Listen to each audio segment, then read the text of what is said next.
જામનગરના લાખોટા તળાવના પાછલા તળાવમાં કોંગ્રેસની જનતા રેડ પાડવામાં આવી હતી।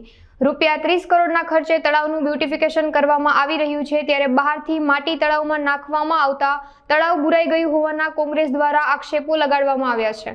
પાણીના સ્તર ઊંચા આવવાને બદલે તળાવ બુરવામાં આવી રહ્યું છે અને જો આ સમસ્યાનું નિવારણ નહીં કરવામાં આવે તો આગામી દિવસોમાં કોર્ટના દરવાજા ખખડાવવાની કોંગ્રેસે ચીમકી ઉચ્ચારી હતી।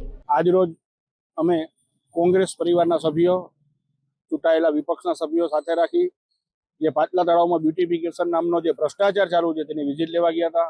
અગાઉ પણ અમે વિઝિટ લીધેલી હતી અને કહ્યું હતું કે તળાવ ખોદીને પારો બનાવવામાં આવે, બહારથી માટી લઈને પારો બનાવવામાં આવ્યો। જે પારો અત્યારે વરસાદમાં તળાવ ભરાતા પારો તળાવમાં ઘસી ગયો અને તળાવ બુરાણું। થાળી તોડી અને વાટકાનો જે આની અગાઉ પણ અમે કહેલું હતું કે થાળી તોડીને વાટકો કરનારી આ મહાનગરપાલિકા ભ્રષ્ટાચાર સિવાય બીજા કોઈ કાર્ય નથી કરતી।